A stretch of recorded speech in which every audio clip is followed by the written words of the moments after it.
Hello students. आज हम class 10th का चैप्टर 4 क्वाड्रेटिक इक्वेशन जिसकी एक्सरसाइज 4.1 हम डिस्कस करेंगे और हम न्यू एनसीईआरटी बुक के कंप्लीट सॉल्यूशन करेंगे जिसमें हम वन बाय वन सारे क्वेश्चन को डिस्कस करेंगे। तो हम फर्स्ट क्वेश्चन से स्टार्ट करते हैं। तो क्वेश्चन नंबर 1 में हमको दिया हुआ है check whether the following are quadratic equation और नॉट। सबसे पहले क्वाड्रेटिक इक्वेशन अगर आपको पता करना है तो आपका फॉर्मेट होना चाहिए a x square plus b x plus c. तो कोई भी क्वाड्रेटिक इक्वेशन, ये जो इक्वेशंस आपको गिवन है इनको सोल्व करने के बाद अगर आपका फॉर्मेट आ रहा है a x square plus b x plus c तो आप बोलेंगे क्वाड्रेटिक इक्वेशन होगा। और अगर ये फॉर्मेट नहीं आ रहा है तो आप मना कर दीजिए, that will B not a quadratic equation. तो पहला हमें सोल्व करते हैं। अगर आप इस वाले पार्ट को सोल्व करेंगे that will be x square साथ में +1 and next will be 2x। And अगर राइट हैंड साइड में आप शिफ्ट सोल्व करेंगे दैट विल बी 2x -6। फिर आप सारा जो भी आपका लेफ्ट हैंड साइड वाला जो पोर्शन उसको राइट हैंड साइड में शिफ्ट कर दीजिए। So this will be x square, this will be +1, this will be +2x, this will be -2x and this will be +6 equals to 0। अगर आप इसको finalise करके लिखते हैं तो ये 2x -2x से कैंसिल हो जाएगा। तो आपका जो लास्ट फॉर्मेट हो जाएगा that will be x square +7 equals to 0। ये 100% जिस फॉर्मेट को रिप्रेजेंट कर रहा है that is a x square plus b x plus c equals to 0। बस यहाँ पे ये है कि आपका जो b का वैल्यू है दैट इज इक्वल्स टू 0। तो 100% ये जो इक्वेशन होगी दिस इज क्वाड्रेटिक इक्वेशन। तो हमें अगर फॉर्मेट को रिप्रेजेंट कर रहा है तो 100% वो किसको रिप्रेजेंट करेगा, क्वाड्रेटिक इक्वेशन को रिप्रेजेंट करेगा। अब हम क्वेश्चन नंबर 1 के ही सेकंड पार्ट को डिस्कस करते हैं कि क्या वो क्वाड्रेटिक इक्वेशन होगा या नहीं होगा। तो फर्स्ट में आपको क्या करना है, LHS को लिखना है that will be x square -2x।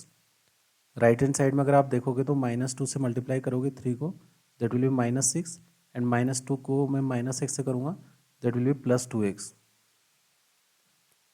Next आपको ये करना है कि जो भी राइट हैंड साइड में आपका जो भी पोर्शन है उसको लेफ्ट हैंड साइड में शिफ्ट कर दीजिए। So first will be x square that will be -2x, 2x को आप लेफ्ट हैंड साइड में शिफ्ट करोगे दैट विल बी -2x और -6 आपका लेफ्ट हैंड साइड में +6 हो जाएगा। तो फाइनल जो मेरे पास बचेगा that will be x square -4x +6 equals to 0। ये जिस फॉर्मेट को रिप्रेजेंट कर रहा है that is a x square plus b x plus c equals to 0। इसका मतलब 100% ये जो इक्वेशन आपका होगा that will be quadratic equation. इस तरीके से हम बता सकते हैं किसी भी इक्वेशन को सोल्व करके कि that will be a quadratic equation और नॉट। इसी तरीके से हम क्वेश्चन नंबर 1 के थर्ड पार्ट को डिस्कस करते हैं, उसको सोल्व करते हैं और पता करते हैं कि वो क्वाड्रेटिक इक्वेशन होगा या नहीं होगा।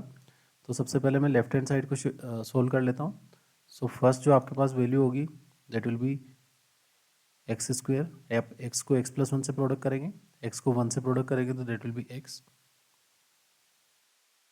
आप -2 को x से करेंगे दैट विल बी -2x।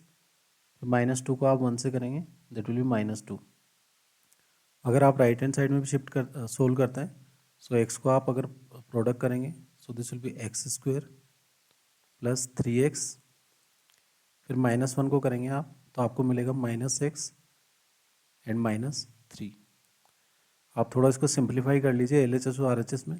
तो फर्स्ट जो आपका वैल्यू जाएगा that will be x square, this will B -x and this will B -2।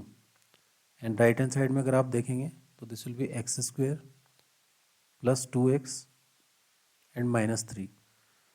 अब आप इस पूरे पार्ट को लेफ्ट हैंड साइड में शिफ्ट कर दीजिए। So first will be x square, next will be -x, this will B -2। और अगर आप एक्स स्क्वायर को लेफ्ट हैंड साइड में लाएंगे तो that will be x square.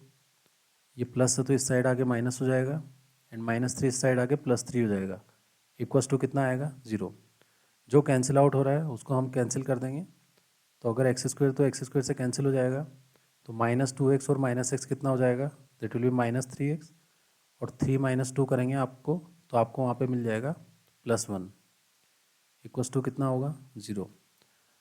तो इसका मतलब ये बिलोंग नहीं कर रहा है, किसको बिलोंग नहीं कर रहा है, a x square plus b x plus c. अगर ये x square plus b x plus c को बिलोंग नहीं कर रहा है, इसका मतलब नॉट क्वाड्रेटिक इक्वेशन।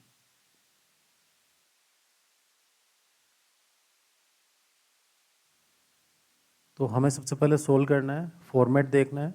अगर फॉर्मेट क्वाड्रेटिक इक्वेशन का आ रहा है a x square plus b x plus c का, 100% that will be a quadratic equation. अगर नहीं आ रहा है तो नहीं होगा। इस तरीके से हमने क्वेश्चन नंबर 1 का first part, second part, third part discuss कर लिया है। अब हम इसके आगे वाले पार्ट नेक्स्ट स्लाइड में डिस्कस करेंगे। अब हम क्वेश्चन नंबर 1 का फोर्थ पार्ट डिस्कस कर रहे हैं। क्वेश्चन नंबर फोर्थ पार्ट में भी आपको सबसे पहले इसको सोल्व करना है। लेफ्ट हैंड साइड को सोल्व करेंगे, राइट हैंड साइड को सोल्व करेंगे। आप उसका सिंपल एक लेफ्ट हैंड साइड में एक सॉल्यूशन बनाएंगे। अगर वो फॉर्मेट को रिप्रेजेंट कर रहा है, फॉर्मेट आपका क्या होगा, that will be a x square plus b x plus c equals to 0। अगर इससे रिलेट कर रहा है that will be a quadratic equation. अगर नहीं कर रहा है नहीं होगा। तो पहले हम x को 2x से मल्टीप्लाई करेंगे, so that will be 2x square. फिर आप x को 1 से मल्टीप्लाई करेंगे, दैट विल बी x। फिर आप -3 को 2x से मल्टीप्लाई करेंगे, दैट विल बी -6x। फिर आप -3 को 1 से करेंगे, दैट विल बी -3। अगर आप राइट हैंड साइड में लिखेंगे तो x को आप x से करेंगे, that will B x square. फिर x को आप 5 से करेंगे, दैट विल बी 5x। आप थोड़ा सिंप्लीफाई कर लीजिए LHS और RHS में। RHS ऑलरेडी सिंप्लीफाइड है, आप LHS को थोड़ा सिंप्लीफाई कर लीजिए। So this will be 2x square. यहाँ पे x माइनस 6x कितना हो जाएगा, इट विल बी -5x। और आपके पास जो -3 बचेगा वो -3 रहेगा। एंड राइट हैंड साइड में आपके पास लिख रहा है x स्क्वेयर प्लस 5x। अगर आप इन सबको लेफ्ट हैंड साइड में शिफ्ट करेंगे, that will be 2x square -5x -3। और ये आपका नेगेटिव हो जाएगा लेफ्ट हैंड साइड में आके, और ये भी आपका नेगेटिव हो जाएगा। एंड इक्वल्स टू आप 0 लिखेंगे। अगर आप यहाँ देखते हैं तो 2x स्क्वेयर में से आपका एक टर्म कैंसिल आउट हो जाएगा। अगर एक टर्म कैंसिल आउट हो जाएगा, सॉरी एक टर्म आपका माइनस हो जाएगा, तो आपका टर्म कितना बचेगा, that will be x square. 5x और 5x तो आपके पास टोटल कितना हो जाएगा, -10x। और साथ में आपके कांस्टेंट बचा हुआ है -3 इक्वल्स टू 0। इसका मतलब ये किससे बिलोंग कर रहा है, ये बिलोंग कर रहा है a x square plus b x plus c equals to 0। तो 100% ये जो आपका इक्वेशन होगा that will be quadratic equation. तो हमने सोल्व किया, हमने लास्ट फॉर्मेट पे गए एंड लास्ट फॉर्मेट से डिसाइड किया कि ये क्वाड्रेटिक इक्वेशन होगा नहीं होगा। इसी तरीके से हम क्वेश्चन नंबर फर्स्ट के ही फिफ्थ पार्ट को डिस्कस करेंगे। हमें पहले लेफ्ट हैंड साइड और राइट हैंड साइड को सिंप्लीफाइड करना है। तो अगर मैं 2x को x से करूँगा तो that will be 2x square. फिर आप 2x को अगर 3 से करेंगे तो दैट विल बी -6x। फिर आप -1 को अगर x से करेंगे that will B -x। And -1 को आप -3 से करेंगे दैट विल बी +3। इसी तरीके से आप राइट हैंड साइड को भी सोल्व कर लीजिए। राइट हैंड साइड को सोल्व करेंगे तो x multiply by x that will B x square. x multiply by 1 -1 that will B -x। फिर आप 5 को x से करेंगे that will B 5x। And last में आप 5 को -1 से करेंगे तो -5 आपके पास आ जाएगा। अब आप अपने left hand side and right hand side को थोड़ा सिंप्लीफाई कर लीजिए। So first will be 2x square, this will B -7x। And आपके पास यहाँ पे बचेगा दैट विल बी +3। तो ये पार्ट आपने लेफ्ट हैंड साइड में सोल्व किया। अब हम राइट हैंड साइड में भी उसी पार्ट को थोड़ा सिंप्लीफाई कर रहे हैं। तो this will B x square, ये 5x माइनस एक्स कितना हो जाएगा, that will B 4x। And last में आपके पास जो पार्ट होगा दैट विल बी -5। अब आप जो भी अपना सिंप्लीफाई करने के बाद आपको सारे पार्ट को लेफ्ट हैंड साइड में लेके आ जाना है। सो this will be 2x square. अब आप ट्राई कीजिए कि जो एक्स स्क्वायर की टर्म है उसको एक्स स्क्वायर के साथ ही लिख लें। तो ये पॉजिटिव उस साइड में, तो इस साइड में आगे कितना हो जाएगा, नेगेटिव। फिर आपको पता है -7x, और इधर से अगर ये लेफ्ट हैंड साइड में शिफ्ट होगा तो this will B -7x and -4x। And last में आपके पास जो बचा हुआ है दैट विल बी +3, तो इस साइड है ही। एंड वो -5 भी इस साइड आएगा तो +5 में कन्वर्ट हो जाएगा, that will be equals to 0। अगर आप इन सारे पार्ट को थोड़ा सिंप्लीफाई करते हो, 2x square minus x square that will be x square, -7 -4 that will B -11x। So this will B -11x। And 5 + 3 आपके पास कितना हो जाएगा, 8 इक्वल्स टू 0। इसका मतलब जिस फॉर्मेट को रिप्रेजेंट कर रहा है that is ax square plus bx plus c equals to 0। तो 100% जो आपका ये इक्वेशन होगा that will be a quadratic equation. तो इस तरीके से आप इस क्वेश्चन को आइडेंटिफाई कर सकते हैं कि वो क्वाड्रेटिक इक्वेशन होगा या नहीं होगा। क्वेश्चन नंबर 1 के ही 6 पार्ट को डिस्कस कर रहे हैं। सो लेफ्ट हैंड साइड अगर आप सोल्व करेंगे that will be x square, साथ में आप 3x लिखेंगे, साथ में आप +1 लिखेंगे। अगर आप राइट हैंड साइड सोल्व करेंगे तो आप स्क्वेयरिंग कर सकते हैं, that will be x square +4 minus कितना हो जाएगा 4x। अब आप अपने जितने भी पार्ट है वो ऑलरेडी सोल्व है LHS और RHS में, आप RHS वाले पार्ट को लेफ्ट हैंड साइड में शिफ्ट कर देंगे। So this will be x square +3x +1 minus x square -4 and +4x equals to 0। अब आपका जो कैंसिल आउट हो रहा है, आपको पता है एक्स स्क्वायर पॉजिटिव है, एक्स स्क्वायर नेगेटिव है। 4 + 3 करेंगे आप तो आपको मिलेगा 7x, और 1 - 4 करेंगे तो आपको -3 मिल रहा है, इक्वल्स टू कितना है आपके पास 0। तो ये आपके क्वाड्रेटिक इक्वेशन के फॉर्मेट को बिलोंग नहीं कर रहा है, because this is not belongs to, ये किसका साइन है, not belongs to ax² + bx + c equals to 0। इसका मतलब this is not a quadratic equation. तो हम इस तरीके से रिप्रेजेंट कर सकते हैं कि वो क्वाड्रेटिक इक्वेशन होगा नहीं होगा। तो ये हमने क्वेश्चन नंबर 1 का 4th, 5th और 6th पार्ट डिस्कस कर लिया। अब हम नेक्स्ट पार्ट में इसी के नेक्स्ट वाले पार्ट डिस्कस करते हैं। क्वेश्चन नंबर 1 के ही 7th पार्ट में आपको इस तरीके से इक्वेशन दिया हुआ है। 7th और 8th पार्ट यहाँ पे, ये दोनों पार्ट हम यहाँ पे सोल्व करेंगे। तो सबसे पहला चीज़ आपका ये है कि आप लेफ्ट हैंड साइड को सोल्व करेंगे एंड सेकंड आप राइट हैंड साइड को सोल्व करेंगे। तो अगर हम लेफ्ट हैंड साइड को सोल्व करते हैं तो a+b होल क्यूब को आप सोल्व करेंगे तो this will B a³ + b³ that will be 8 + 3a² that will be x², b that will B 2 + 3a that will B x, b² that will B 4। तो इस तरीके से मैंने लेफ्ट हैंड साइड को क्यूबिक आइडेंटिटी लगा के solve कर लिया। उसी तरीके से मैं राइट हैंड पार्ट को भी सोल्व कर लेता हूँ। 2x अगर x² से मल्टीप्लाई होगा सो this will B 2x³। Second part अगर आप इसको सोल्व करेंगे दैट विल बी -2x। अब आपको क्या करना है, आप थोड़ा इसको सिंप्लीफाई कर लीजिए। So this will be x³, this will be 8, this will B 6x² and this will B 12x। तो हमने इस पूरे पार्ट को थोड़ा सिंप्लीफाई कर लिया, और सिंप्लीफाई करने के बाद आपके पास जो बचा हुआ है that is x³ + 8 + 6x² + 12x। Right hand side में अगर आप देखते हैं तो आपको मिल रहा है 2x³ - 2x। तो हम इस वाले पार्ट को पूरा पार्ट लेफ्ट हैंड साइड में शिफ्ट कर देते हैं। तो मैं x³ के साथ x³ को लिख देता हूँ, बिकॉज x³ के टर्म यहाँ पॉजिटिव हो तो यहाँ नेगेटिव हो जाएगी। सो दिस विल बी -2x³। फिर आप करेंगे 6x², क्योंकि वो सिंगल टर्म ही है तो उसको हम 6x² लिख लेते हैं। आप 12x के साथ x वाली टर्म लिख लीजिए, that will be 2x, and last में आप अपना कांस्टेंट पार्ट लिख लीजिए, that will be +8 equals to 0। तो आपके पास लास्ट जो फॉर्मेट होगा that will be -x³ + 6x² + 14x + 8 equals to 0।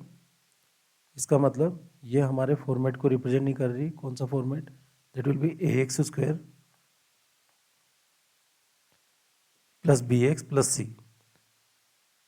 तो इस तरीके से हम पता कर सकते हैं कि ये हमारा नॉट अ क्वाड्रेटिक इक्वेशन, कि किसको रिप्रेजेंट करेगा, नॉट अ क्वाड्रेटिक इक्वेशन।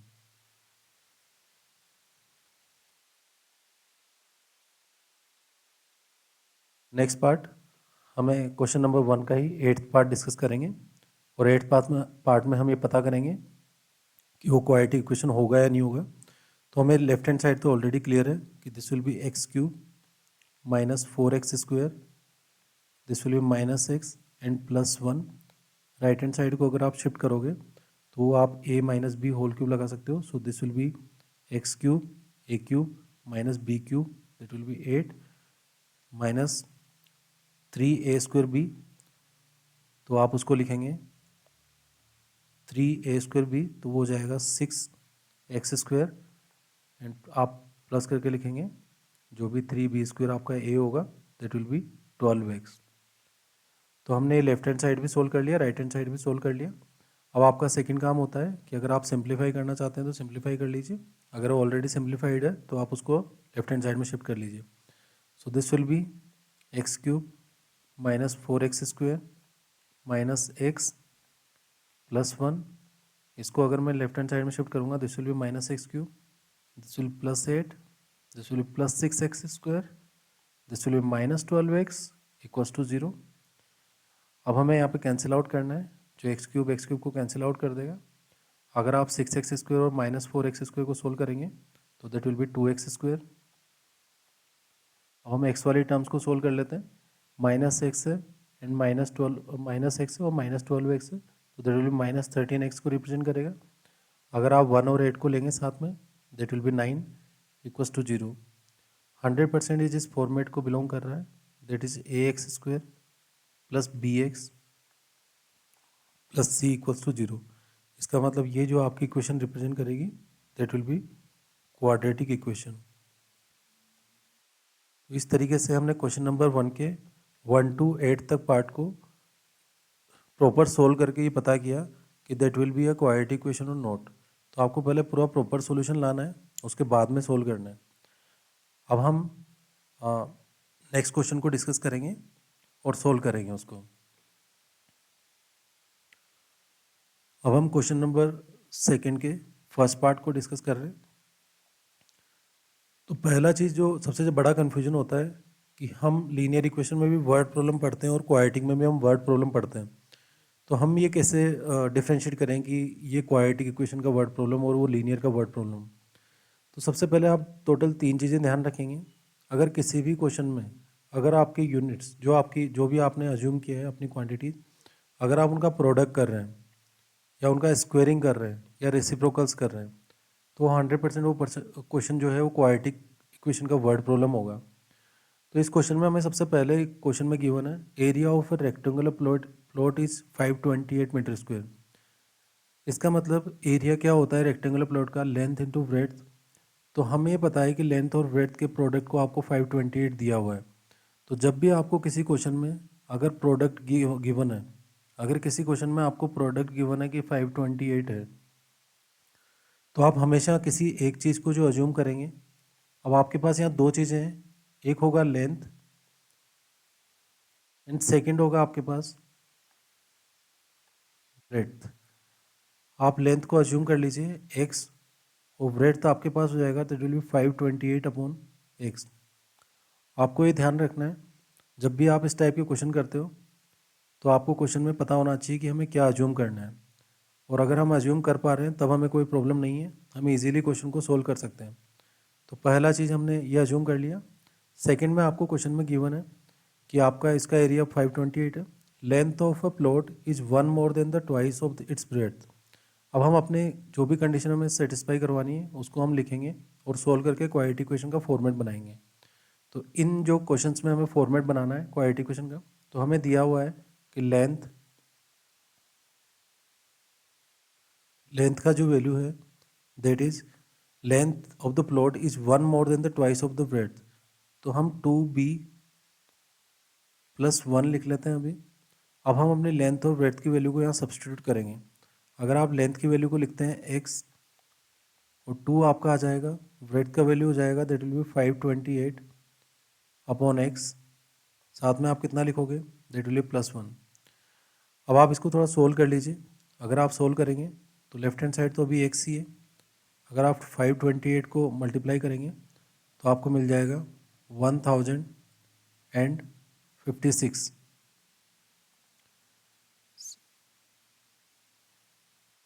तो ये आपका 1056 हो गया। यहाँ पे आपके पास x है एंड साथ में आपके पास कितना आ गया प्लस 1। तो हम ये बोल सकते हैं अगर आप इसको x से मल्टीप्लाई करोगे so this will be x square equals to 1056, और यहाँ पे भी अगर आप एलसीएम लोगे तो दैट विल बी x। तो जो फाइनल पार्ट हमारा आएगा that will be x square minus x minus 1056। यह आपका क्वाड्रेटिक इक्वेशन का फॉर्मेट बन जाएगा जो रिप्रेजेंट करेगा आपकी इक्वेशन को। तो हमें बेसिकली इस क्वेश्चन में यही करना था कि आपको सबसे पहले एरिया ऑफ रेक्टेंगुलर प्लॉट दिया हुआ है, मतलब लेंथ ऑफ ब्रेड्थ का प्रोडक्ट दिया हुआ है। तो आप एक को अज्यूम करोगे x एंड सेकंड को अज्यूम करोगे 528 अपॉन x, प्रोडक्ट अगर गिवन है, बिकॉज आप लेंथ और विड्थ का प्रोडक्ट करेंगे तो आपको 528 मिलेगा। सेकंड आपको कॉन्सेप्ट ये दिया हुआ है कि length of the plot, length of plot मतलब लेंथ का जो भी प्लॉट का लेंथ होगा that is one more than the twice the breadth. तो 2b, अगर आप 2b का वैल्यू आप 528 अपॉन x लिख रहे हैं, आपने इसको सिंप्लीफाई किया, यहाँ पे आपने एलसीएम ले लिया और इसको सिंप्लीफाई किया तो आपको इजीली यहाँ पे मिल गया। यहाँ पे आपने एलसीएम लिया तो ये x यहाँ पे आ गया और x का मल्टीप्लाई यहाँ पे करोगे तो आपको ये मिल जाएगा। तो इस तरीके से आप अपने फॉर्मेट को बना सकते हैं। अब हम नेक्स्ट क्वेश्चन डिस्कस करेंगे।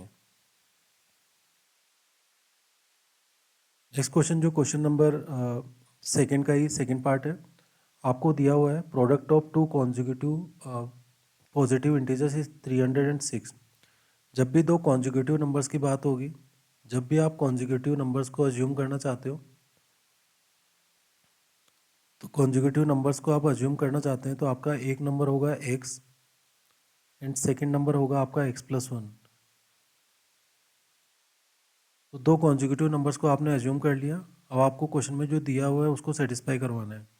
तो आपको क्वेश्चन में दिया हुआ है कि प्रोडक्ट इन दोनों नंबर्स का मतलब x multiply by x+1 and उसका जो वैल्यू होगा that will be 306। So this will be x² plus x equals to 306। So आपका जो फाइनल क्वाड्रेटिक इक्वेशन हो जाएगा that will be x² plus x minus 306। यह आपका वो क्वाड्रेटिक इक्वेशन होगा जो इस कंडीशन को रिप्रेजेंट कर रहा है। तो आप इजीली इस टाइप के क्वेश्चन को सोल्व कर सकते हैं और आपको कुछ भी नहीं करना था, ओनली दो कॉन्जिक्यूटिव नंबर्स को x और x+1 अज्यूम करना था। उनका प्रोडक्ट आपको ऑलरेडी 306 गिवन है, आपने उसको सेटिस्फाई करवाया और अपना एक क्वाड्रेटिक इक्वेशन बना लिया और आप यहाँ पे इक्वल्स टू 0 साथ में लिखेंगे बिकॉज ये इक्वेशन है। तो इस तरीके से हम इस क्वेश्चन को सोल्व कर सकते हैं। अब हम नेक्स्ट क्वेश्चन डिस्कस करते हैं जो क्वेश्चन नंबर सेकंड का ही नेक्स्ट पार्ट होगा। क्वेश्चन नंबर सेकंड के थर्ड पार्ट में आपको गिवन है Rohan's mother is 26 year older than him, the product of their ages 3 years from now will be 360। We would like to find Rohan's present age. तो हमें basically क्या करना है, हमें इन कंडीशन से क्वाड्रेटिक इक्वेशन का फॉर्मेट बनाना है बिकॉज ये जो क्वेश्चन है ये क्वाड्रेटिक इक्वेशन के फॉर्मेट बनाने वाला क्वेश्चन है। तो सबसे पहला चीज़ तो हमें पता है कि हमें दो चीज़ों की बात कर रहा है, एक रोहन की और उसकी मदर की। तो हम दोनों चीज़ों को लिख लेंगे। फॉर एग्जांपल अगर रोहन की एज को हम थोड़ा प्रेजेंट एज को अगर थोड़ा एक्स अज्यूम कर लेते हैं और उसकी मदर की एज को हम अज्यूम कर लेते हैं दैट विल बी x+26, जो आपको क्वेश्चन में गिवन है already. Rohan's mother is 26 years older than him, इसका मतलब Rohan will be x and mother will be x+26। Second आपको कंडीशन दिया हुआ है। अब आपको यहाँ पे जिस भी एज क्राइटेरिया पे आपका जो रिलेशन फॉलो हो रहा है, आपको उस एज क्राइटेरिया पे अपनी रोहन को और उसके मदर को वहाँ पे ले जाना है। तो वो क्या बोल रहा है, product of their ages 3 years from now. अगर आप 3 years के बाद में रोहन का एज देखेंगे तो हम क्या देखेंगे, यहाँ से मैं यहाँ पे कंडीशन बना लेता हूँ 3 years लेटर। 3 years लेटर क्या होगा, रोहन का जो एज होगा दैट विल बी x+3, क्योंकि x+3 आपका 3 years के बाद वो x+3 का हो जाएगा और उसकी मदर का जो एज हो जाएगा अगर आप इसमें 3 ऐड करेंगे तो आपको मिलेगा x+29। तो आपने इन दोनों पार्ट्स को कन्वर्ट कर लिया, आपने एक को x+3 में कन्वर्ट कर लिया और एक को x+29 में कन्वर्ट कर लिया। अब आपको बोला गया है कि इन दोनों का प्रोडक्ट 360 है, तो हम अपनी कंडीशन को सेटिस्फाई करवा सकते हैं that x+3 multiply by x+29 and that is equals to 360। तो हम इस वाले पार्ट को सोल्व कर सकते हैं। This will be x², this will be 29x, this will be 3x and this will be 29 multiply by 3 and that will be 87 and equals to आप कितना लिखेंगे, दैट विल बी 360। अगर आप इसका फाइनल फॉर्मेट में आंसर लिखना चाहते हैं 29 और 3 32 हो जाएगा। सो this will be x² plus 32x, और आप अगर इस वाले पार्ट को इस साइड लेके आएंगे तो दैट विल बी 273। तो this will be -273 is equals to 0। इस तरीके से आपकी जो कंडीशन गिवन है उसके हिसाब से आपने फॉर्मेट बना लिया अपना क्वाड्रेटिक इक्वेशन का और एक क्वाड्रेटिक इक्वेशन फॉर्म कर लिए। अब हम क्वेश्चन नंबर सेकंड के ही नेक्स्ट पार्ट को डिस्कस करेंगे। क्वेश्चन नंबर सेकंड के नेक्स्ट पार्ट में आपको क्वेश्चन में गिवन है a train travels a distance of 480 kilometre at a uniform speed. If the speed had been 8 kilometre per hour less, it would have taken 3 hours more to cover the same distance. We need to find out the speed of train. Basically करना क्या है इस question में, आपको सबसे पहले ये पता होना चाहिए कि जो भी डिस्टेंस हमें गिवन है वो दो चीज़ों का प्रोडक्ट है। किस किस का प्रोडक्ट है? Speed multiply by time is equals to 480। तो हमें ये ध्यान रखना है कि जब भी दो चीज़ों का प्रोडक्ट किसी भी क्वाड्रेटिक क्वेश्चन में अगर दिया हुआ है, और हमें ये भी पता होना चाहिए कि जब भी प्रोडक्ट वाला क्वेश्चन होगा तो that is related to quadratic question. तो हम स्पीड को थोड़ी देर के लिए यहाँ अज्यूम कर लेंगे। Speed will be x and time will be 480 upon x.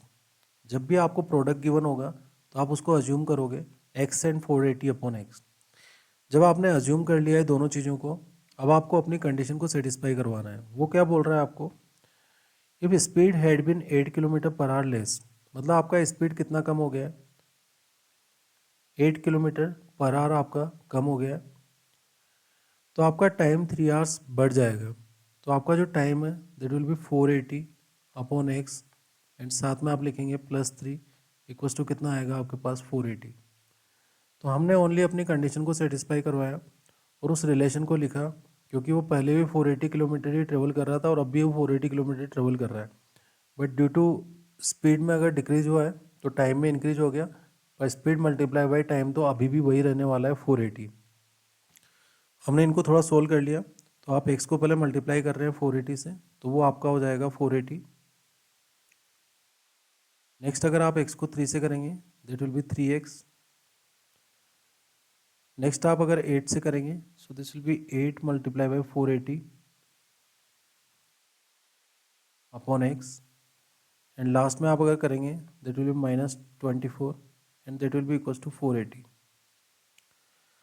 अब आप इस पूरे पार्ट में एलसीएम ले सकते हैं। अगर आप इस पूरे पार्ट में एलसीएम लेंगे तो आपको क्या मिलेगा? X will be LCM. अगर आप एक्स एलसीएम लेंगे तो आपको यहाँ मिलेगा that will be 480x। Next value मिल जाएगी आपको 3x²। नेक्स्ट वैल्यू आपका 8 मल्टीप्लाई बाई ये हो जाएगा 0 4 6, और ये हो जाएगा हमारे पास 3840, एंड लास्ट में आपके पास हो जाएगा 24x और इक्वल्स टू आपके पास लिखा हुआ है 480। अगर आप अब भी क्रॉस मल्टीप्लिकेशन करते हैं so your equation will be 480x plus 3x² minus 3840 minus 24x equals to 480x। अब आप पूरे पार्ट को लेफ्ट हैंड साइड में लेके आएंगे, so this will be 480x, this will be 3x² minus 3840 minus 24x, and this will be minus 480x equals to 0। अब आप यहाँ जो कैंसिल आउट हो रहा है उसको कैंसिल कर लीजिए, तो 480x से 480x कैंसिल हो रहा है। अब अपना फाइनल इक्वेशन जो लिखेंगे that will be 3x² minus 3840 minus 24x equals to 0। आप इसको थोड़ा अच्छे से अरेंज कर सकते हैं। अगर आप इसको 3 कॉमन लेके लिखते हैं, या फिर आप इसको लिख सकते हैं that will be 3x² minus 24x minus 3840 equals to 0। आप इसमें से 3 कॉमन ले सकते हैं। 3 कॉमन लेने के बाद जो आपका इक्वेशन होगा that will be x² minus 8x, and this will be 1280 equals to 0। जो आपने 3 कॉमन लिया वो 0 के साथ मर्ज हो गया, तो आपका जो फाइनल इक्वेशन होगा, फॉर्मेट होगा क्वाड्रेटिक इक्वेशन का, that will be x² minus 8x minus 1280 equals to 0। तो इस तरीके से आप अपने क्वाड्रेटिक इक्वेशन को कन्वर्ट कर सकते हैं with the help of word problem. तो वर्ड प्रॉब्लम में जो दिया हुआ है वो बेसिकली क्वाड्रेटिक इक्वेशन ही होगा, तो आप इस तरीके से इजीली इस क्वेश्चन को सोल्व कर सकते हैं। अगर आपको ये वीडियो अच्छा लगा है तो प्लीज़ लाइक शेयर सब्सक्राइब, और अगर आप इसको अपने फ्रेंड्स के साथ शेयर कर सकते हैं तो वो और भी अच्छा है। Thank you so much.